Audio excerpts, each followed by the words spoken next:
시간에 이어 오늘은 경계선 환자의 치료 초기 단계에서 상담자가 겪는 여러 가지 문제들을 함께 나누겠습니다. 지난 시간에는 자료의 의식적 유보, 자기가 받은 인간적 도움에 대한 지속적 평가 절하, 그리고 치료적 상호관계에서 만성화된 무의미함, 이라는 작은 주제들을 다루었습니다.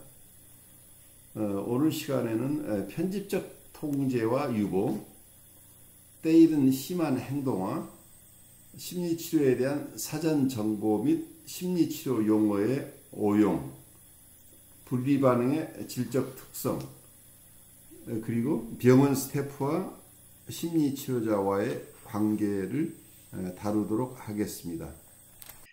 편집적 통제와 유보. 어떤 경계선 수준의 편집성 내담자는 치료자에 대한 편집적 환상을 나타내는 표현의 일부로서 자료에 대해 의식적으로 알리지 않음을 인정한다. 예를 들면 어떤 내담자는 수주 동안 자신의 진짜 이름을 말하지 않았다. 치료 초기에 명백한 편집적 사고가 우세해질 때마다 치료자는 내담자가 경계선 장애인지 아니면 편집성 정신병인지를 주의 깊게 평가해야 한다. 정신병적 편집적 내담자는 전이 정신병이 발달하게 되며 심각한 공격적 행동화를 나타낼 수 있기 때문에 치료자가 초기에 주의 깊은 감별 진단을 내리는 것이 매우 중요하다. 그리고 정신병 내담자를 치료할 때 예상되는 모든 결과를 분명하게 이해하지 못한 상태에서는 집중적 심리 치료를 시작하지 않는 것 역시 마찬가지로 중요하다. 때로 경계선 수준의 편집성 내담자의 초기 치료에서 이러한 진단적 질문이 명료화되기 어려운 경우에는 상황을 좀 더 평가하기 위한 단기 입원과 함께 치료를 시작하는 것이 더 바람직할 수 있다. 초기에 단기 입원이 갖는 장기적 이익은 그 입원과 관련된 내담자 일상생활에서의 불안과 전이, 왜곡 및 다른 복잡한 문제의 증거를 보상해준다. 어떤 경우이든 심리치료자는 내담자가 치료 상황을 병리적인 방식으로 통제하도록 허용하지 않는 것이 중요하다. 그렇게 되면 심리치료자의 중립성뿐만 아니라 단순한 인간적 수준에서 치료자의 가용성에도 영향을 줄 것이기 때문이다. 때로 불가능한 조건에서 치료하는 것보다는 아예 내담자를 치료하지 않는 것이 더 낫다. 투사적 동일시는 편집성 내담자에게 우세한 방어기제이다. 객관적으로 치료자가 내담자의 통제로부터 자유로울 때에만 암묵적 가학적 통제를 해석할 수 있다. 이 구절을 읽으시면서 우리 김성신님은 실제 현실 속에서 패러노이드한 모습을 보이는 분들을 많이 만나기 때문에 이 컴버그 얘기를 그대로 수용할 수 있겠어요? 어때요? 현실 임상 상황 속에서. 읽으면서 제 내담자가 정말 떠올랐어요. 정말 그 경계선적인 편집증인 것 같아서 그 편집적인 그런 불안들과 함께 나를 공격하게 되고 나 또한 그 사람의 그런 그 기운이 느껴지면은 굉장히 이렇게 갇힌 그런 공격받을까 하는 공포가 되게 많이 밀려오는 거예요. 그리고 그거에 대한 어떤 동의시가 일어나서 되게 조심조심하게 되고 다루지 않아야 될 것들을 내가 막 가리게 되고 그리고 또 그 이런 부분들이 상담의 이런 그 구조화가 되게 많이 흔들리는 기분이 들고 그리고 그 사람의 통제가 이미 여기 안에 있다라는 것들이 느껴지니까 되게 제가 좀 위협적으로 느껴질 때가 많았었어요. 근데 그거에 대해서 나중에 이제 회기를 더하면 더할수록 약간 이 컴보가 이야기했던 것처럼 그런 것들 다루지 못한다면은 치료를 하지 말라고 돼 있잖아요. 예, 근데 예. 그걸 이기는 과정들이 되게 많이 이 긴 회기가 필요했었어요. 근데 지금은 좀 그런데 괜찮아졌지만 김성신님은 이 사람 입원시키지 않고 해냈잖아요. 그러긴 했지만 아주 쉽지는 않아요. 지금도 하고 쉽지는 있는데 않죠. 그래서 컴버그의 입장을 여러분들이 잘 이해를 해야 돼요. 컴버그는 굉장히 무언가가 자기의 치료 계획과 맞지 않으면 바로 입원시켜서 이 환자를 그럼, 조화시켜가면서 치료를 하려고 하는 패턴을 가지고 있어요. 맞다. 지난해에서도 그랬죠, 이분이. 저번 시간에서도. 그러니까 우리도 누구든지 컴버거처럼 하고 싶어요. 근데 현실에서는 그게 허용되지 않아요. 안 되죠. 그러니까 컴버거처럼 이렇게 좋은 입장에서 자기는 환자도 선택할 수 있고 입원하라고 지시하면 입원에 따르지 않으면 그냥 환자 안 보면 되는 이런 입장에 있는 이런 정신과 의사와 일반 상담자들은 입장이 다르다는 걸 이해하셔야 돼요. 그래서 컴버거처럼 이렇게 처음부터 편집적 통제가 있는 상태에서 내담자들이 보드라인 환자 중에 많은 분들이 이런 현상을 이미 가지고 있어요. 그런데 이분을 초기 단계에서부터 단기 입원을 시켜가면서 이 사람을 치료하겠다고 한다면 우리 환자로 남아있을 사람이 없다는 얘기예요. 그래서 컴버그 상황에서는 이게 가능하지만 컴버그의 특히 여기서는 여기서 컴버가 요구하고 있는 건 뭐예요? 맨 마지막에 보면 왜 이렇게 이분까지 필요한가가 나와요. 객관적으로 치료자가 내담자의 통제로부터 자유로울 때에만 암묵적, 가학적 통제를 해석할 수 있다. 그러니까 내담자의 암묵적인, 가학적인 통제를 해석하겠다고 나서니까 이분은 이렇게 해석을 해줘야 낫는다고 보는 거예요. 근데 이 내담자들이 이 암묵적인 가학적 통제를 해석했을 때 그대로 수긍하고 그 해석을 가져가서 통찰로 가져갈 만한 그런 이고 스트레스가 있는 환자들이 아니라는 얘기죠.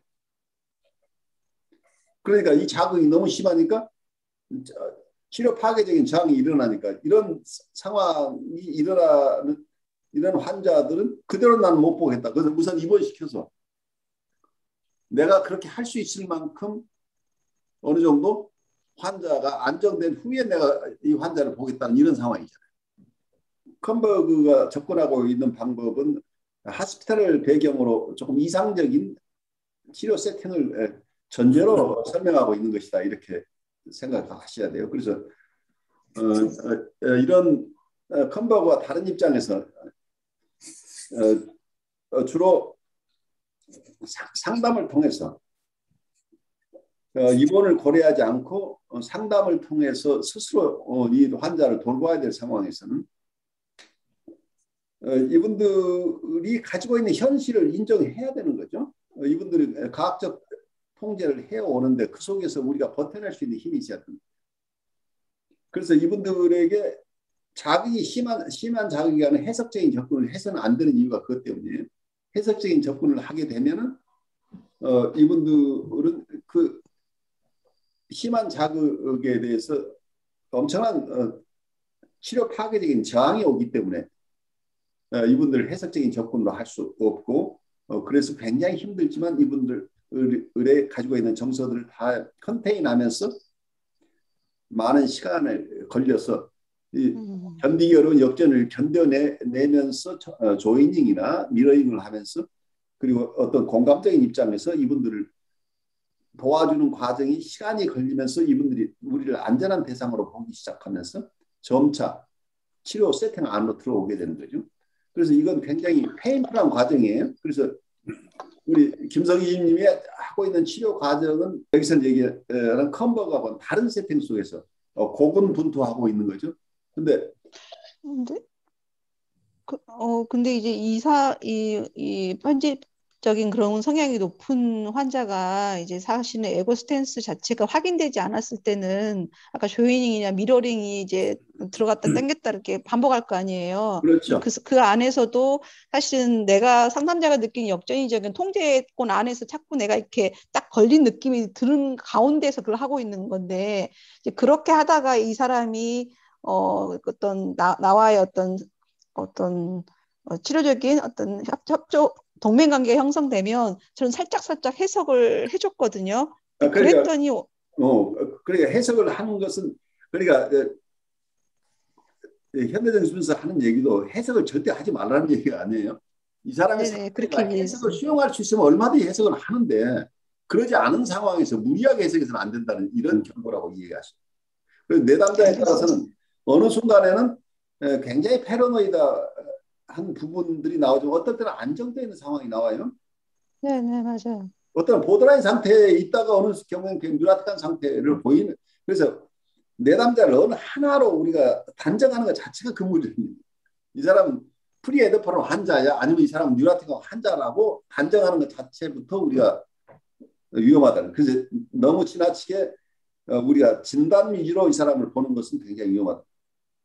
내담자는 내가 어제 만난 내담자와 오늘 내담자가 다를 수 있다는 얘기예요. 하는 얘기가 어떤 메모리도 소망도 기억도 다 내려놓고 환자를 만나라고 하는 게 이런 얘기죠. 우리가 편견을 가지고 보지 않고 이 사람은 어제까지는 굉장히 심한 패러노이드한 부분을 보였는데 오늘은 굉장히 맑은 정신을 가지고 있어서 내가 해석을 해줘도 그걸 잘 수용할 수 있는 상황이라는 와이나. 그렇다면 이때 이런 기회에는 해석을 통해서 이분이 통찰을 가져갈 수 있도록 도와줄 수도 있는 거죠. 근데 그 판단이 항상 이 사람은 이런 사람이야라는 전제로 보지 말고 항상 그 세션에서 here and now에서 이분이 어느 지점에 있는가를 우리가 의식하면서 이분을 돕는데 어떤 경우에 해석적인 접근을 했는데 이분이 해석을 잘 수용할 수도 있지만 이분이 패러노이드한 부분이 발달하면 바로 내 어프로치 방법을 바꿔야 되죠. 그러니까 플렉서블하게 이분을 도와야 된다는 얘기예요. 나는 이 사람은 이런 방법으로 도울 거야라고 우기를 수 있는 게 아니라는 얘기죠. 내담자를 따라가는 거라. 그러니까 내가 가진 진단을 가지고 이 사람을 거기에 덮어 씌우려고 하면 실패하는 거죠. 이분은 일반적으로 굉장히 보드라인 성향을 보이지만 어떨 때는 굉장히 합리적으로 어떤 내용을 수용할 수 있다고 한다면 그 지점에서 이분을 돕는 방법과 이분이 패러노이드한 상황이 있을 때 혹은 임펄스 컨트롤이 안 되는 상황에 있을 때 이분을 돕는 방법은 또 다를 수 있겠죠. 5번째, 때이른 심한 행동화. 경계선 내담자의 행동화 가능성은 심리치료가 시작된 후에야 충분히 평가할 수 있는 경우가 많다. 문제는 치료 상황에 대한 충분한 구조화를 어떻게 제공하는가이다. 이것은 치료자가 행동화의 범위를 충분히 알아차리지 못했을 때 어려워질 수 있다. 행동화 범위가 시간 중의 내담자 행동을 통해 단지 약간의 기미를 알 수 있을 뿐일 경우도 있다. 치료 실제에서는 치료 상황 밖에 심각한 정서적 혼란을 나타내는 치료 시간 속에 사소한 지표를 매우 심각하게 고려해야 한다.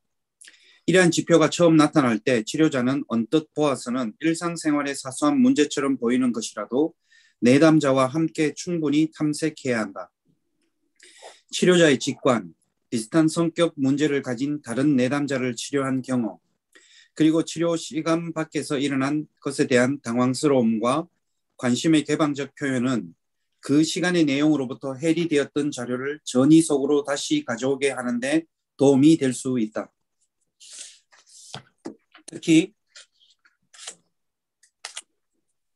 단서는 성격적 방어인데 이것은 치료 시간의 첫 몇 분 동안 반복해서 나타나며 일관된 치료 작업에도 불구하고 수정되지 않은 채 남아있는 것들이다.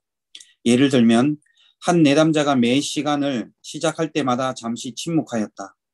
그러고는 자신에게 중요한 문제와는 직접 관련되지 않은 질문을 하는데 그 질문은 그녀 마음속에 무엇이 있는지를 치료자가 추측해야 하고 추측이 맞은 경우에만 보상을 받을 수 있는 그런 질문이었다. 이 미묘한 행동 패턴은 그것을 해석하려는 치료자의 반복된 노력에도 불구하고 수개월 동안 지속되었다. 결국 이 행동은 이전에 파악되지 않았던 일반화된 행동화를 반영한 것으로 밝혀졌다. 그것은 내담자가 치료받을 문제로 언급하지 않았던 습관적 행동의 패턴의 하나로 드러났다. 이 패턴은 사회적 상황에서 나타났는데 그 경우 그녀는 고집스러운 침묵으로 철수해버리곤 하였다. 그녀는 이러한 유리한 위치에서 중요한 사람들에게 흥미로운 질문을 제기함으로써 그리고 그들만이 직관을 가지고 그녀를 도울 수 있다는 것을 전달함으로써 그들의 독점적 관심을 받고자 하였다. 이 행동으로 인해 내담자 주위에는 선의를 가진 여러 친지 및 친구가 모여들었다. 이들은 그녀의 질문에 기꺼이 대답하고자 하였고 모든 종류의 화제에 관해 광범위한 정보를 제공하려고 하였다. 그녀는 자신의 일반적인 초연함을 잃지 않고 종종 신비한 미소를 띤 채 그녀가 통제력을 유지하는 데 도움이 된다고 느끼는 것을 그들에게서 빼내곤 하였다. 치료 중 이 행동이 심해진 것은 이 행동의 전이 저항으로서의 기능을 반영하였다. 치료 시간 밖에서 나타나는 이러한 전능적 통제의 행동화를 해석함으로써 이 성격 방어를 치료 시간 속으로 끌어들일 수 있게 되었으며 이제 치료에서 그것을 좀 더 충분히 훈습할 수 있게 되었다. 물론 그러한 문제가 치료 초기에만 관련된 것은 아니지만 치료자가 미묘한 성격 방어를 진단하기에는 치료의 초기 단계가 더 용이하다. 치료자가 그러한 방어에 익숙해지면 그것을 알아차리기가 어려워진다. 초기 단계에서 치료자가 내담자를 충분히 알기 어렵기 때문에 치료자는 내담자의 모든 외적 상호작용에 일관된 초점을 맞춤으로써 이후에 파괴적이고 통제하기 어려운 행동화를 예측하거나 예방할 수 있다. 자, 여기서 조금 봐야 될 부분이 218쪽에 네 번째 줄 그러고는 자신에게 중요한 문제와는 직접 관련되지 않은 질문을 하는데라고 지금 표현되고 있는 부분이 원문하고는 조금 뉘앙스가 달라 보여요. 내담자가 자신의 중요한 문제와는 직접 관련되지 않은 질문을 한다고 돼 있는데 원문에는 어떻게 표현되어 있냐면 She would then ask the therapist questions which had an indirect relevance to issues that were important to her. 여기서는 본인에게 굉장히 중요한 문제들과 간접적인 관련성을 가진 질문들을 상담자에게는 하곤 했었다. 차이가 있나요, 없나요? 중요한 문제와 직접 관련되지 않은 질문이라고 하는 이런 표현이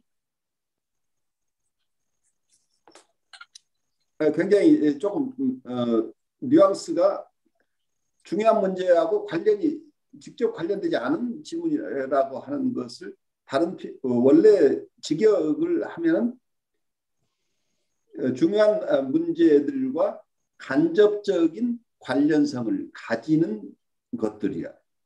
그리고 지금 원문은 관련성이 있는 쪽에 간접적이지만 관련성이 있는 질문이라는 얘기죠.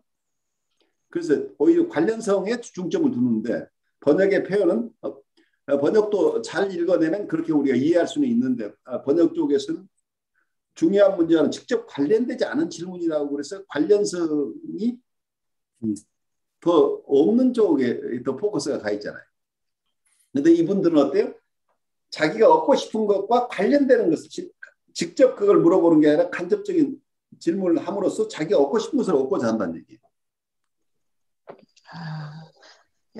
약간 수동적인 질문으로 던진다는 걸까요? 그러니까 바로 자기가 알고 싶은 그 질문이 아닌데 이 얘기를 하다 보면 반드시 그 얘기까지 할 수밖에 없는 어떤 질문을 던져놓는 거죠. 그러면 사람들이 그게 전부 덤벼서 막 도와주려고 사람들이 애쓰다 보면 자기가 원하는 것을 추출하는 거죠. 되게 자기애적이네요. 굉장히 그러니까 사람들을 활용하는 거라. 이런 그런 행동화가 능숙한 사람이에요. 실제로 이런 사람들 있잖아요. 자기 얘기는 직접 뭐가 필요하다고 하지 않고 간접적으로 자기가 알고 싶은 것을 하나씩 이렇게 던져서 사람들이 거기에 매달리도록 해서 이분 좀 도와주려고 애를 쓰면 그 중에서 자기가 정말 중요한 것은 자기가 선택하죠.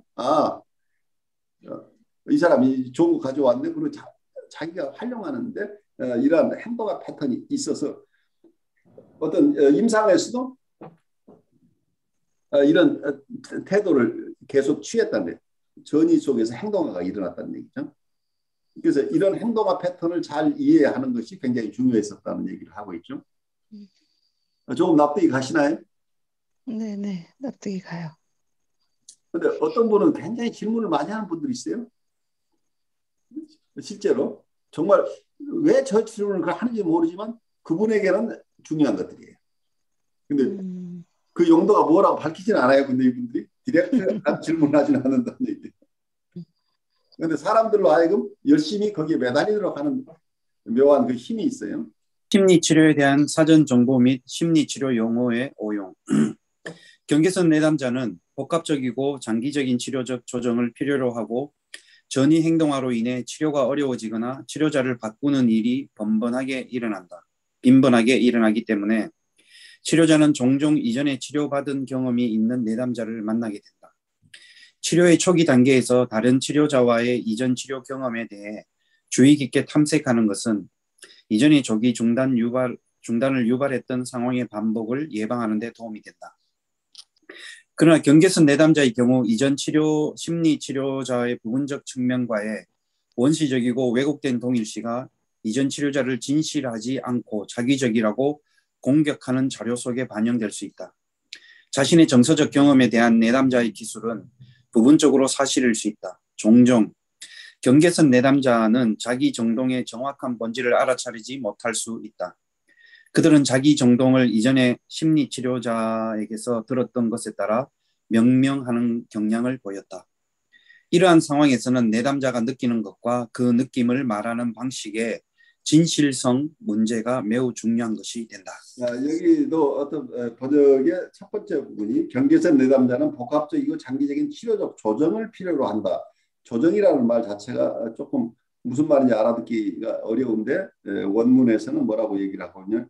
require complicated long-term treatment arrangements라고 표현하고 있어요. 치료적인 조정이라고 표현하면 어쩌면 치료의 treatment arrangement라고 하는 것은 아주 복잡하고 장기적인 치료 관계의 설정이 필요하다 이런 얘기로 보이는데 이거 조정이라고 표현하는 거가 조금 어색하긴 해요. 이 보드라인 환자 우리가 만나는 그 구체적인 환자에게 걸맞는 치료적인 관계 설정이 필요하겠죠. 이런 분들은 치료자를 많이 옮겨 다니는 분들이 꽤 많죠. 그래서 이분의 치료자의 관계 패턴이 있을 수 있는 거죠. 한 치료자만 거치는 게 아니라 어떤 사람은 많은 치료자를 거치는 경우도 있죠. 그래서 혹시 이분이 그 얘기를 안 할 수도 있고 안 할 수도 있는데 한다고 한다면 이 얘기를 듣는 건 굉장히 중요하죠. 이분의 치료 관계 설정 속에서 이분이 관계 맺는 패턴 혹은 이분의 행동한 패턴 이분의 어떤 저항 패턴이 드러날 수 있기 때문에 그 부분을 감안하는 건 중요할 것이다 하는 생각이 들어요. 7번째, 분리 반응의 질적 특성. 치료자와의 분리에 대한 내담자의 반응은 중요한 진단적, 예후적 및 치료적 함의를 가진다. 주말, 휴일, 질환, 휴가 등에 연결된 분리는 이러한 분리에 대한 내담자의 우세한 반응 수준을 활성화시키는 경향이 있다. 여러 가지 유형의 분리 반응을 내재화된 대상 관계의 가장 심각한 왜곡으로부터 최소한의 왜곡에까지 이르는 하나의 연속선 위에 배열해 볼 수 있을 것이다. 가장 예후가 좋지 않은 반응은 내담자가 치료자와의 분리에 대해 전혀 어떤 정서적 반응도 실제로 경험할 수 없지만 다른 내담자의 정서적 반응을 모방해서 그것을 다양한 행동화에 대한 합리화로 활용하는 경우이다. 이들은 대체로 강한 반사회적 특징을 가진 자기애성 내담자이다. 이 연속선에서 다음에 오는 것은 치료자와의 분리에 대해 어떤 정서 반응도 경험하지 못하는 것을 개방적으로 인정하는 경우인데 이것은 자기애성 성격 구조를 가진 대부분의 내담자가 보이는 특징이다. 경계선 수준에서 기능하는 몇몇 자기애성 내담자에서 특히 평가절하적으로 강한 분노를 보이는 유형은 단기적으로는 좋지 않은 함의를 가질 수 있지만 만일 일정 기간 동안 훈습된다면 실제로는 오히려 치료자와의 강한 정서적 관계 능력의 시작을 의미할 수 있다. 이 부분은 여러분들 컴버그가 구체적으로 설명하고 있지는 않지만 내담자에게서 특히 평가절하적으로 강한 분노를 보이는 유형이라고 한다면 내담자에 따라서는 이런 자기의 정서를 전혀 보이지 않는 사람과 정서를 보이는 사람이 있다고 한다면 어느 분이 더 치료하기 쉬울까요?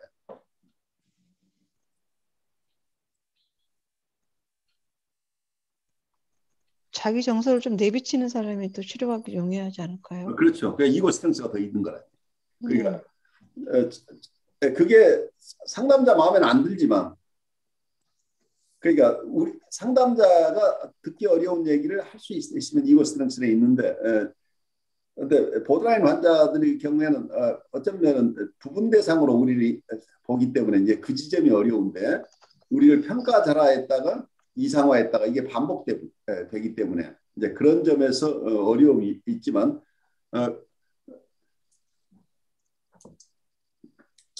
어떤 내담자에 따라서는 전혀 자기를 표현하지 못하는 상태에서 있는 것보다는 정서를 어떤 방식으로 표출할 수 있다고 한다면, 특히 어그레션을 표현하지, 언어적으로 표현할 수, 액팅아웃을 하지 않고 언어적으로 표현할 수 있도록 도와주는 게 이분들 치료에 보드라인뿐만 아니라 사이카틱한 환자거나 보드라인이거나 프리에더프론 환자들은 일반적인 치료 기법이에요. 대부분 프리에더프론 환자들은 어그레션을 잘 처리하지 못하는 분이, 어그레션을 잘 처리하지 못하는 데서 어려움을 겪고 있는 분들이라고 봐야 되기 때문에, 이분들이 특히 불편한 정서를 드러낼 때 그 불편한 정서를 잘 드러내도록 안전하게 언어로 표현할 수 있도록 도와주는 게 치료 기법 중에 가장 중요한 기법이에요. 그래서 여기서 컨버그가 이런 현대정신분석적인 입장에서 얘기하고 있는 것은 아니지만 이분의 관찰 경험이죠. 단기적으로는 좋지 않은 함의를 가질 수 있지만 만일 일정 기간 동안 훈습된다면 오히려 치료자와의 강한 정서적 관계 능력의 시작을 의미할 수 있다. 하는 쪽에서 설명을 하고 있죠. 그래서 이 부분은 굉장히 이 컨버그의 체험을 우리가 잘 가져올 필요가 있죠. 덜 심각한 함의를 갖는 것은 많은 경계선 내담자가 치료자와의 긴 분리에서 경험하는 강하고 때로는 혼란스러운 분리불안이다. 이것은 유아성 성격의 내담자가 전형적으로 나타내는 반응 유형이다. 이 경우 치료자와의 분리에 대한 두려움은 병리적 의존성 요구를 반영할 뿐만 아니라 치료자와의 분리로 인한 좌절이 불러일으키는 분노 때문에 내재화된 치료 자상이 파괴될지 모른다는 두려움도 반영한다. 이와 같은 분리 불안의 무의식적 함의에 대한 해석은 초기 단계부터 계속해서 치료의 중요한 부분이 된다. 연속선의 다음에 위치하는 것은 병리적으로 강한 애도 반응을 보이는 경우가 될 것이다. 이것은 내재화된 대상 관계가 좀 더 잘 통합되고 있고 예후도 일반적으로 더 좋은 경계선 내담자의 특징이다. 마지막으로 치료자와의 분리에 대한 정상적인 애도 반응을 체험해낼 수 있는 능력은 경계선 내담자에 대한 진전된 치료 단계의 특징이자 일반적으로 덜 심각한 성격 장애 형태를 가진 내담자의 특징이다. 내담자가 긴 분리를 견뎌내기 어려울 경우 치료가 조기 중단될 위험이 있으며 분리 반응의 전이 및 대상 관계 질에 관한 중요한 정보가 함의되어 있기 때문에 내담자의 분리 반응에 대한 주의 깊은 탐색은 매우 중요하다. 이 부분에서 분리에 대한 separation anxiety 부분은 굉장히 중요하죠. 내담자마다 각각 다른데 어느 정도의 분리 불안을 가지고 있는지, 어떤 형태의 분리 불안을 가지고 있는지 각각 다르죠. 보통 이런 우리 치료 관계가 아니더라도 임상에서 우리가 만나는 것은 어떤 분도 실제 일상 삶 안에서 여러분들이 관찰할 수 있어요. 어떤 분들이 상실을 경험했을 때, 특히 자기의 사랑하는 대상을 잃었을 때 사람들이 애도할 능력이 있느냐, 애도할 능력이 없는 건강한 사람들은 몇 주가 지나면 회복돼서 자기의 삶으로 돌아올 수 있는데, 어떤 분들은 그 대상이 떠난 것을 수용할 수 없는 분들이 꽤 많아요. 그럼 이게 심한 우울로 가는 거죠. 그래서 심한 경우에는 돌아가신 분이 굉장히 장수하고 장수에서 충분한 삶을 살고 가셨음에도 불구하고 그 남겨진 자녀들 중에 대부분의 자녀는 평온하게 가신 분들을 잘 보내드리는데 어떤 자녀는 떠나는 분을 마음속에서 덜어내지 못해서 계속 우울한 속에서 남아있어서 그 대상이 없는 세계는 무의미한 세계라고 느껴버리는 심한 우울로 들어가는 경우도 보이죠. 그래서 그 마음 자리에 따라서 세퍼레이션을 어떻게 받아들이냐가 각각 다른 거죠. 그래서 분석가의 관계에서도 어떤 전이정서들이 어떤 심한 분은 주말 동안 떨어져 있는 관계에서도 심한 불안을 느낄 수도 있고 어떤 경우에 따라서는 상담자가 휴가를 하는 경우에 거기에 대한 반응도 각각 다르죠. 그런 부분에 대해서도 분리불안이 어느 정도인가를 우리가 잘 이해하는 것은 이분을 이해하는 데 도움이 되겠죠. 8번째, 병원 스태프와 심리치료자의 관계. 경계선 내담자의 치료가 치료의 초기 혹은 후기 단계 동안 입원과 결합하여 이루어진다면 심리치료자는 병원관리팀장과 친밀한 관계를 유지하는 것이 중요하다. 이것은 비밀보장, 전이에서 분열을 보일 위험, 그리고 병원치료와 심리치료의 일반적 협조와 같은 문제를 제기한다. 필자는 경험을 통해 치료자가 내담자의 병원 내 상호작용에 관한 전체 정보를 정기적으로 받아볼 수 있고 내담자에게도 이것에 대해 알려주는 것이 도움이 된다는 것을 알게 되었다. 따라서 심리치료자는 내담자의 병원 내 상호작용에 관한 중요한 정보를 내담자 자신과 공유할 수 있고 그것을 그의 전이 분석에 통합할 수 있다. 동시에 심리치료자는 내담자가 자신에게 제공한 모든 정보의 비밀을 지킬 것이며 단지 치료자가 병원팀과 함께 조사해야 하는 특정 문제에만 예외로 한다는 점을 내담자에게 알려야 한다. 그러나 그렇게 하기 전에 내담자에게 구체적으로 허락을 얻어야 한다. 다시 말해 치료자가 어떤 정보를 병원팀과 공유할 수 있도록 내담자가 구체적인 권한을 위임하지 않는다면 일반적인 비밀 보장은 지켜져야 한다. 마지막으로 필자는 내담자가 다른 사람의 생명에 대한 위협이 있는 상황에서는 비밀 보장의 의무를 준수하지 않을 것임을 내담자에게 분명히 알린다. 이런 상황에서 필자는 병원팀에게 얘기해 줄 필요가 있다고 느끼는 정보의 본질에 대해 먼저 내담자와 나눌 것이다. 네, 정보의 본질이라고 그랬는데 너무 과다한 표현을 썼어요. 정보의 성질 정도로 바꾸면 좋을 것 같아요. 원문에는 The nature of the information이라고 돼 있어요. 그 정보의 성질.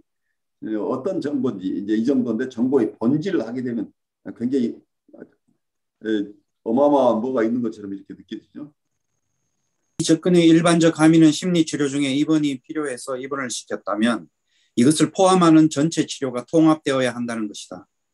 실제에서 이것은 분열 기제로 인해 전이의 일부가 병원 치료팀에 표현되는 것을 감소시키거나 예방하는 데 도움이 된다. 외래로 치료받는 내담자의 경우 가족의 압력과 같은 사회적으로 복잡한 문제가 나타날 수 있는데 내담자와 관련된 친지나 다른 사람이 심리치료자와 직접 접촉하려고 할 수 있다.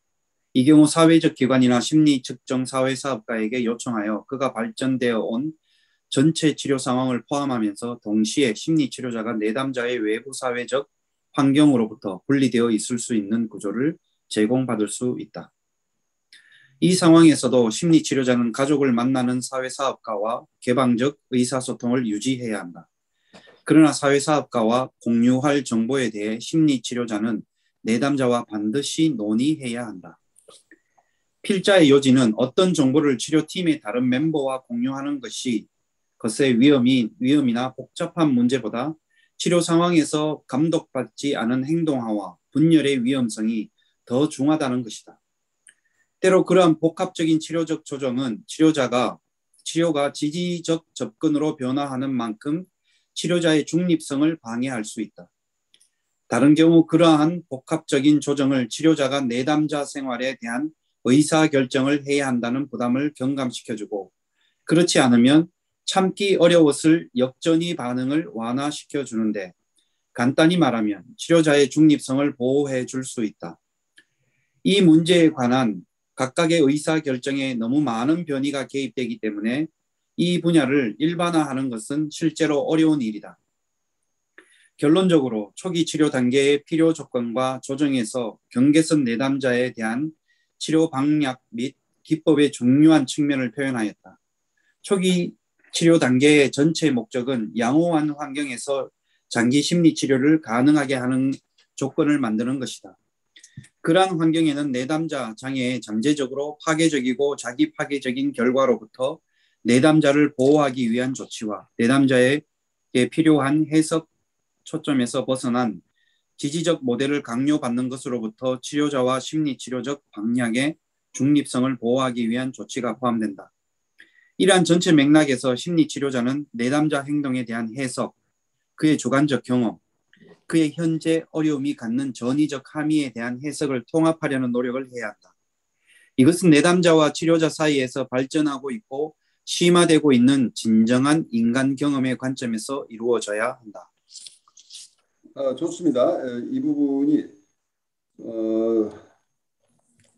번역이 조금 매끄럽지 못한 부분들이 있긴 한데 뭐 큰 부분은 아닌데 마지막 부분에 보면은 영어 원문에 이런 얘기를 제가 좀 읽어보면 The psychotherapist should attempt to integrate the interpretations of the patient's behavior, his subjective experience, and the transferred implications of his present difficulties. 여기서 222쪽 맨 마지막에 보면 이러한 전체 맥락에서 심리치료는 내담자의 행동에 대한 해석, 그의 주관적 경험, 그의 현재의 어려움이 갖는 전이적 함의에 대한 해석을 통합하려는 노력을 해야 된다 하는데 무엇에 대한 해석이라는 용어는 조금 그건 빼줘야 될 용어처럼 이해가 돼요. 사이코테라피스트가 통합할 대상은 환자의 행동에 대한 해석, 그리고 그리고 주관적인 경험, 그리고 transferential implications of his present difficulties.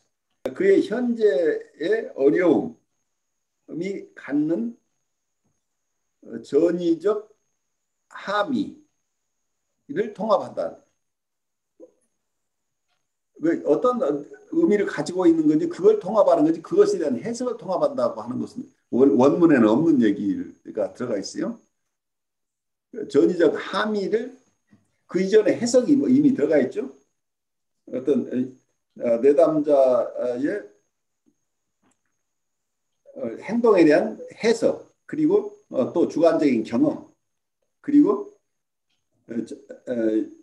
현재 어려움에 대한 전이적 의미, 이걸 통합한다는, 전이적 함의를 통합한다는 것이지 전이적 함의에 대한 해석을 통합한다고 하는 이에 대한 해석, 이 부분은 조금 군더더기 같다고 느껴요. 오히려 이 전체 의미를 파악하는데 혹시 걸림돌이 되지 않을까 해서 여러분들에게 말씀드려요. 우리가 지난주부터 쭉 공부한 것은 이 보더라인 환자를 치료할 때 초기에 우리가 만나는 여러 문제들에 대해서 설명을 이 컴버그가 가진 견해를 우리가 함께 나눴어요. 초기 단계에서 일어나는 문제로 첫 번째 우리가 봤던 것은 자료의 의식적 유보, 그리고 자기가 받은 인간적인 도움에 대한 지속적 평가절하, 그리고 치료적 상호관계에서의 만성화된 무의미함, 그 부분까지가 지난주에 우리가 공부했었고 오늘 공부한 부분은 편집적 통제와 유보, 그리고 때이른 심한 행동화, 심리치료에 대한 사전 정보 및 심리치료 용어의 오용, 그리고 분리 반응의 질적 특성, 그리고 마지막에 병원 스태프와 심리치료자의 관계에 대해서 상당히 구체적으로 봤어요. 혹시 지난주와 이번 주에 공부한 내용 속에 여러분들 혹시 더 나누고 싶은 내용 있으면 잠깐 나누고 우리 또 다음으로 공부를 옮겨가죠. 이런 보드라인 성향의 사람들을 처음 만났을 때 여러분들이 어떤 체험을 했는지 하는 것을 나누는 게 서로에게 도움이 되지 않을까 싶어요. 제가 이제 직접 경험한 내담자는 그렇게 심한 경계선이라고 할 정도의 내담자는 없었는데, 좀 그런, 요즘 들어서 좀 그런 성향이 좀 느껴지는 그 내담자가 있는데 생각이 나는데, 어, 지금 생각해보면 자료의 유보가 계속 있었던 것 같다는 생각이 들었었어요. 네. 그래서 우울증이 좀 장기간 우울증을 겪으신 분인데, 한 1년? 지금 2년이 아마 되는 것 같은데, 넘었는 것 같은데, 한 1년 이상까지, 음, 그냥 좋은 관계라고 할까요? 네. 그렇죠? 네. 딱히 심각한 힘든 것도 없으신 것 같고, 와서 자기 일상 얘기 기쁘게 그냥 발랄하게 잘 이야기하시고, 저는 그 이야기 듣고, 이런 과정이 그냥 하다 보니까 그 1년 이상 지나고 나서 뭔가가 그분이 어떻게 변화가 있으신 건 맞나? 이런 생각이 들 관계는 좀 좋은 것 같은데. 그래서 이제 제가 이제 교수님 수업을 들으면서 조금씩 수업에서 어, 제가 평상시에 좀 다른 접근도 하고 제가 조금씩 달라지는 듯한 느낌을 받았거든요. 제가 막 딱히 의도적으로 뭐 하진 않는데, 그렇죠. 예. 예. 그래서 그런지, 이제 요즘 와서 진짜 문제를 다루는 듯한 느낌이 들어요. 그렇죠. 내가 제가, 알게 네, 모르게 이분들은 굉장히 민감해요. 그러니까 네네. 내 얘기를 들어줄 수 있는 대상인지 아닌지를 계속 점검하고 있었을 수도 있어요. 그래서 좀 힘들긴 한데, 사실 힘들지만 상담을 하고 났을 때 뭔가 공허함 같은 건 없고, 좀 그래도 뭔가 나아가고 있다는 느낌이 그냥 제 주관적 판단의 평가로는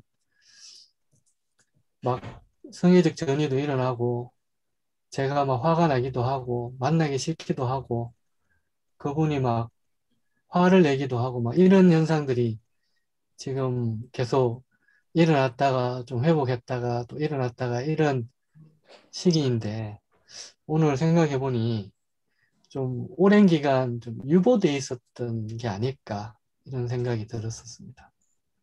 아주 좋은 체험이에요. 그래서 어, 이분들이 처음에는 자기 모습을 드러내지 않는 경우도 꽤 많죠. 그래서 사람마다 달라요. 어떤 분들은 처음 오자마자 좋은 대상, 나쁜 대상 분열된 모습이 그냥 적나라하게 드러나는 분도 있지만 그렇지 않고 아무 문제가 없는 것처럼 이렇게 지나가는데 실제 치료에서는 특별한 일이 일어나지 않고 오랫동안 지속되는 이런 패턴이 일어나는 경우도 있죠. 그래서 환자는 너무 다르기 때문에 일반화할 수는 없는데 그렇게 좋은 얘기를 하고 있는데 올 이유가 없었다. 왜 치료에 왔는지를 모른다고 하는 것은 이분이 뭔가 이 얘기를 안 하고 있다는 얘기죠. 결국은. 그러니까 어쩌면 이분은 매닉한 상황으로 자기를 방어해내고 있는 거잖아요. 즐거운 얘기를 하고 있는 거잖아요. 그런 디프레시브한 부분을 방어 패턴이 여기서 행동화되고 있을 가능성이 있잖아요. 그래서 그래서 예, 말씀하세요. 네. 그런 이제 제 이야기는 안 했지만 제 스스로 해석을 해본 게 이분이 그냥 저하고 만나는 그 관계에서 일종의 표면적인 만족만 취하는 그런 기간이었구나 이런 생각이 들어서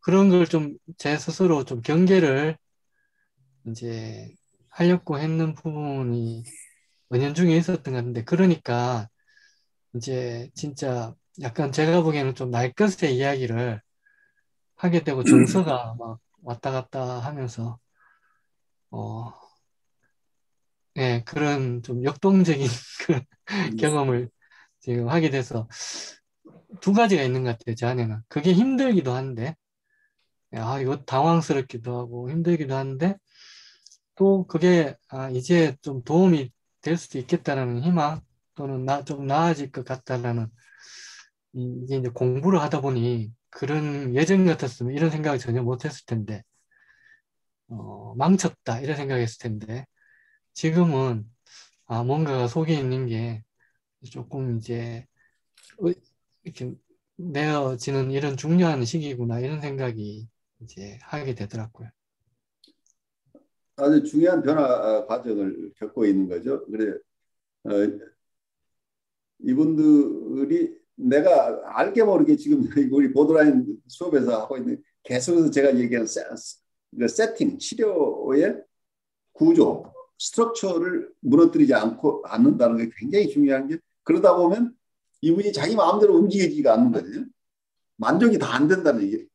그러니까 빌트인 프러스트레이션이 있다는 얘기예요. 치료 세팅을 강화하면. 치료 세팅 그 구조를 자기 마음대로 이게 허물고 싶은 게 나만은 특별한 사람으로 대접받고 싶은 욕구들이 끊임없이 일어나서 이 경계를 무너뜨리고 싶은 욕구가 이 내담자들에게 있어요. 특히 보드라인 성향에 있는 분들은. 그런데 내가 단단하게 버티고 있으면 구체적으로 나한테 공격받았다고 얘기를 할 수는 없지만 불편한 거예요. 근데 이분들을 어떤 요구가 있을 때 그걸 다이렉트리 거절하는 것은 이분들에게 너무 심한 자극을 줄 수가 있는데 치료의 세팅이라면 구조는 치료 이 상황에서는 행동해서는 안 된다는 것을 서로 이해하고 언어로만 표현하도록 하고 그리고 어쩌면 치료실에 치료가 시작되는 시간은 언제고 끝나는 시간은 언제고 그리고 어느 날 어느 요일에 이런 기본적인 것 그리고 치료비는 얼마를 꼭 내야 되고 이런 세팅 자체를 그대로 따라오는 게 이분들한테 굉장히 불편해요. 그러니까 내가 일부러 이분들에게 프로보케이션이라고 도발을 하려고 하면 안 돼 절대. 이 사람 이분의 어그레션이 좀 일어나야 치료된다니까 내가 이분을 조금 어그레션이 일어나도록 일부러 어떤 행동을 한다고 한다면 그건 굉장히 위험해요. 그런데 치료 세팅을 허물려고 하는 기도는 항상 이분들에게 있기 때문에 그것에 대한 노를 단호하게 해주면 그걸 충분하다는 얘기예요. 그런데 우리가 노를 할 수 있어야 이분들이 그렇게 되면 이분들이 프러스트레이션이 생기면 거기는 어그레션이 생겨요. 그래서 우리를 나쁜 대상으로 이제 전이가 활성화된다는 나쁜 대상 전이가 활성화되면 그때 자기 안에 표현하지 않고 있던 어떤 공격성들이 나올 가능성들이 있죠. 그래서 내담자에 따라 각각 다르긴 하는데 전혀 공격성이 드러나지 않고 아주 좋은 관계로만 1년이고 2년이고 가려고 하는 이런 패턴에 있는 분들은 내가 이분들 지나치게 만족시키고 있지 않은지 오버 그래티케이션 시키고 있지 않은지를 항상 점검해야 되는 거죠. 그러니까 우리의 무의식이 작용해요. 우리가 성찰이 되지 않으면 누구나가 공격받고 싶지 않아요? 비난받고 싶지 않아요? 그리고 무능한 치료자라고 인식되는 거 싫어요. 우리 역전이가 항상 이게 있기 때문에 우리가 자기 방어적이잖아요. 그런 입장에 있으면 내가 훌륭한 치료자로 저 사람한테 인정받고 그리고 저 사람 내담자한테 공격받지 않기 위해서는 심플하잖아요. 뇌물을 쓰는 거죠. 브라이빙 하는 거죠. 그러니까 과다 친절을 베풀고 있다는 것은 내가 뇌물을 계속 써서 내가 안전을 도모하고 있다는 얘기예요.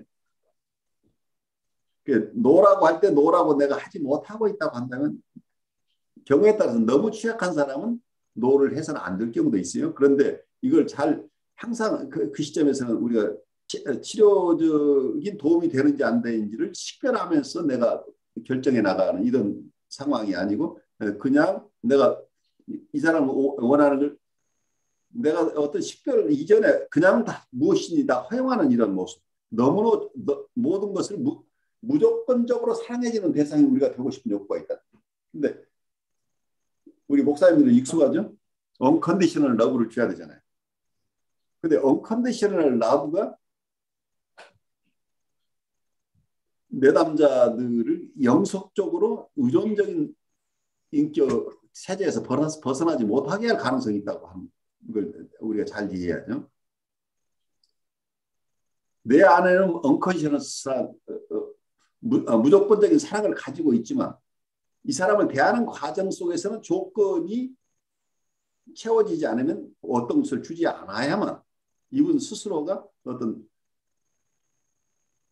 자기 나름대로 어떤 룰을 지킬 줄도 알고 그리고 그 속에서 자기 스스로 어떤 것을 해결할 수 있는 힘들이 자아 스트렝스가 생겨나는데 우리가 무조건적인 사랑을 하는 대상으로만 인식되어 버린다고 한다면 이분들은 자기 스스로 어떤 자기의 변화를 도모해야 될 필요가 없기 때문에 치료에 협조하는 관계가 일어나지 않는다는 얘기죠.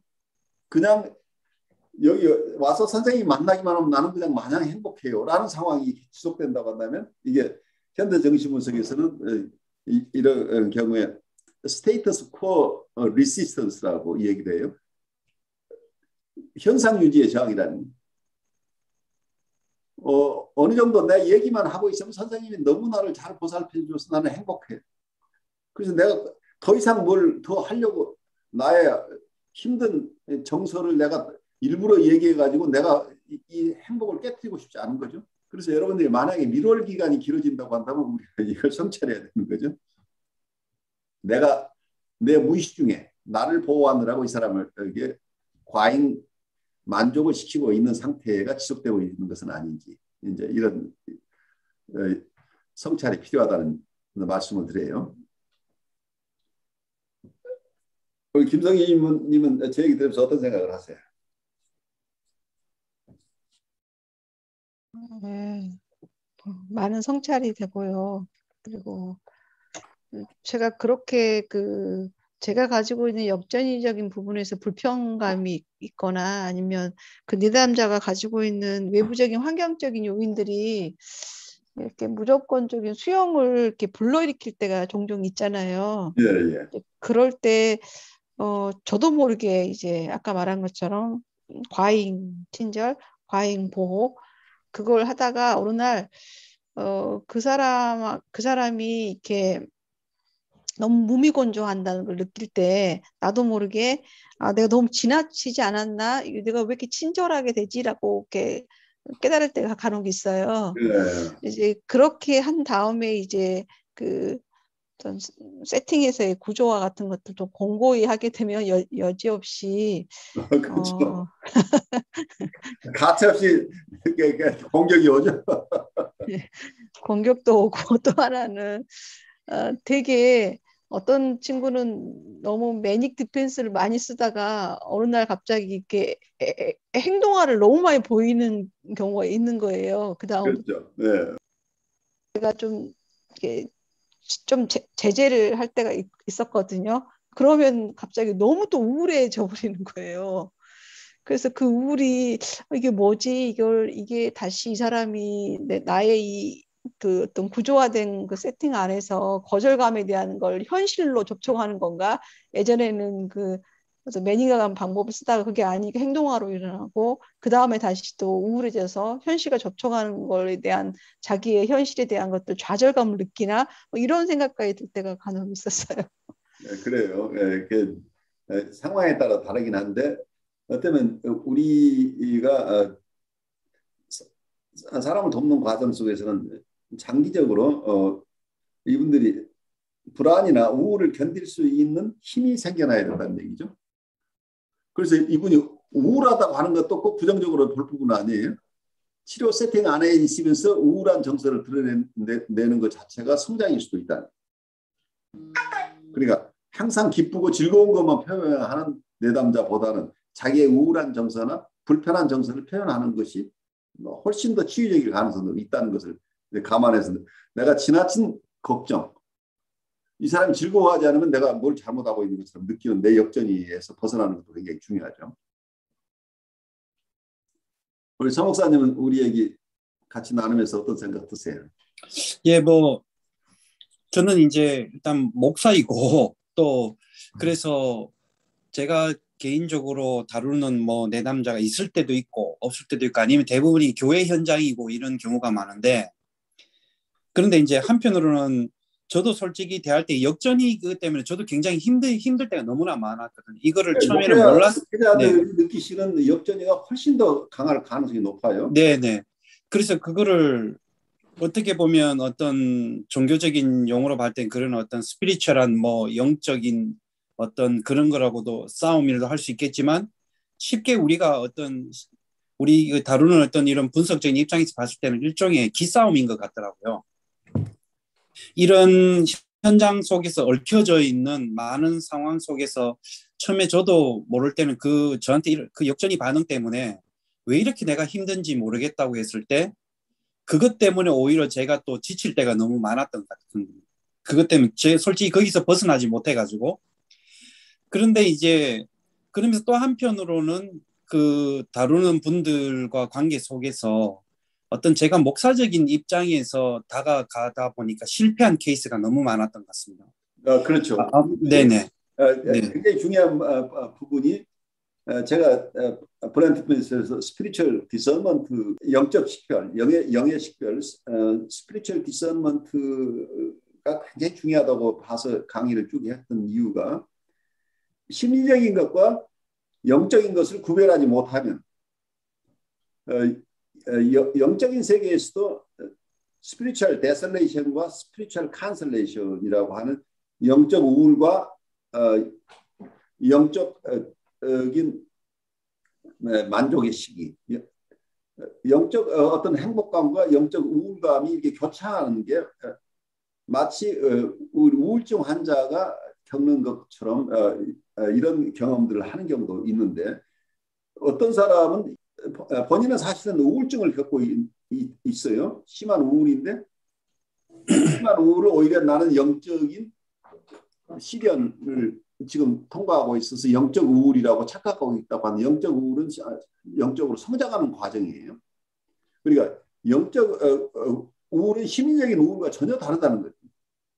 근데 이걸 식별하지 못하면 마치 자기의 심리적인 우울이 자기 영적으로 성숙하는 과정이라고 착각해버릴 수도 있다. 내가 시련을 겪는 과정 속에서 내가 성장한다고 하는데 사실 이거는 심리적인 우울이어서 여기서 빠져나와야만 영적인 세계로 나아갈 수 있는 거죠. 네. 영적인 세계로는 지금 초입의 단계도 들어가지 못한 상태에서 이걸 영적 우울로 착각하면 안 된다. 이걸 돕는 분도 영적으로 성장하는 과정에서 있는 진통이라고 잘못 이해하면 안 된다는 얘기죠. 네, 그래서 특히 또 이제 제 현장이 또 이민자들을 대상이기 때문에 이민교회 자체가 보면 한국 사회도 그렇지만 아까 말씀하셨지만 또 어떻게 자기애성적인 사람들이 어떻게 보면 한데 너무 많이 모여 있는 듯한 곳이 어떻게 보면 이민교회라고도 할 수가 있거든요. 나르시스적인 그럴 때 거기에서 나오는 굉장한 어떤 네거티브한 에너지들이 정말 견디기 참 힘들 정도로 집에 돌아왔을 때 거의 뭐 파김치가 된 듯한 느낌 그리고 거기서 일어나는 저 안에서 일어나는 어떤 굉장한 어떤 네거티브한 어떤 분노 이런 것들이 처음에는 저도 너무 혼동스러웠는데 시간이 지나다 보니까 다루다 보니까 제 안에 제 스스로에게 근육이 생기는 게 뭐냐면 이거는 저 혼자만 딱 생각하고 돼야겠다는 게 어떤 부분이냐면 때로는 내가 그 사람들 관계 속에서 나 스스로 좀 못돼져야 되겠다는 필요성을 많이 느꼈거든요. 바로 그거예요. 네네. 바운더리를 지켜야 네네. 그분을 보호하고 나를 보호하는 거예요. 그러니까요. 여러분들이 바운더리가 무너지는 것을 허용하는 것이 굉장히 헌신적이라고 착각할 가능성이 있어요. 그게 목사분들 경우에는 이런 현상이 일어날 수 있는 게 내가 희생하고 헌신하고 내가 십자가를 진다고 생각하는데 그 십자가를 지는 것이 상대방을 건강하게 하는 게 아니고 상대방의 의존성을 높여서 이분이 점점 더 유아적인 상태로 가버릴 가능성이 있기 때문에 어렵다는 얘기예요. 그래서 부모가 아이를 사랑하지 않아서가 아니라 가장 사랑스러운 아이에게 놓으라고 얘기하는 것하고 똑같은 그런 마음가짐으로 필요할 때는 바운드를 정확하게 지켜줘야 된다. 네, 그래서 그런 어떤 실적을 말하면 쉽게 예를 들어서 조금 유머러스한 거지만 그런 자기애성적인 쉽게 더 심각하게 표현하면 환자들이 모인 어떤 그룹 집단 내에서 그 속에 어떻게 보면 제가 한 중심에 제가 가운데 있다고 생각했을 때 시간이 지나다 보면 그런 분들은 오히려 저를 어떻게 먼저 저를 통제하려고 하는 거죠. 컨트롤하려고 하고 어떻게 또 제가 그 사람들의 놀잇감이 될 수도 있다라는 것이기 때문에 그래서 느끼는 것들은 이제 거기서 나오는 반응들이 여러 가지들이 제가 살기 위하고 제가 또 견뎌내고 또 그들을 도울 수 있기 위해서는 한편으로는 제가 또 조금 더 못돼져야겠다는 생각과 강해져야 되겠다는 생각 이런 것들을 통해 가지고 어떤 그런 분들을 만났거나 다룰 때 오히려 제가 그 사람들에 의해 가지고 가스라이팅 당하는 것도 아니고 제가 피해자가 되지 않기 위해서는 이런 관계들을 분명히 어떤 시행착오 되는 부분에 있어서 굉장히 많이 좀 다뤄야 되는 문제들이 참 많은 것 같습니다. 네. 그래 우리 서 목사님이 겸손하게 내가 좀 못돼져야 된다고 하는 얘기는 결국 이 얘기는 경계를 분명히 한다는 거죠. 왜냐하면 우리가 이분들에게 짓밟히는 것이 이분을 돕는 것이라고 하는데 얼마든지 네, 그렇죠. 그게 아니란 얘기예요. 이게 헛된 희생이 되고 그로 인해서 오히려 상대가 더 나빠질 수 있다는 것을 거기까지 우리가 통찰해야 되는 거죠. 그래서 내가 헌신하는 뭐 희생하는 것으로 해결된다고 한다면 뭐 힘든 일이지만 일정 부분 이걸 감수할 수도 있겠지만 내가 좋은 뜻으로 하는 희생이 내 주위에 있는 사람을 오히려 더 사회 부적응적인 쪽으로 사회 부적응적인 상황에서 벗어나지 못하도록 하는 관계가 돼버린다고 한다면 내가 이분에게 도움이 되지 않는다는 얘기 그렇게 되면 그래서 우리가 계속해서 보더라임 환자 얘기를 쭉 하는데 보더라임 환자들의 가장 중요한 것은 우리가 보더라인이라는 말이 경계라는 말이 들어가 있죠. 결국 얘기는 상징적으로 이분들은 경계선을 무시하고 싶은 사람들이에요. 그래서 너와 내가 우리 사이에 우리 사이가 어떤 사이인데 내가 원하는 대로 당신 좀 해줘가 있는 거죠. 내가 필요한 대로 당신은 내 필요한 서플라이가 되달라는 얘기죠. 그래서 굉장히 착취적인 관계가 일어난다는 얘기예요. 이걸 우리가 의식하지 못하면. 근데 착취적인 관계가 지속되면 이번은 그 패턴을 반복하기 때문에 오히려 이번은 건강함으로부터 점점 멀어지는 거죠. 치료 세팅에서도 이걸 반복하고 싶어 하는 거죠.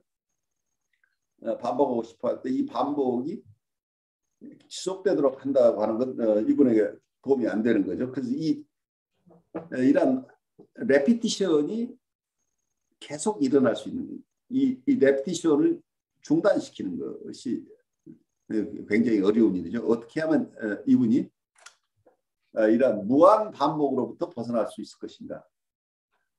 이게 어떤 면에서 우리 김동환 님이 잘 아시는 어떤 그 업으로부터의 벗어나는 길이잖아요.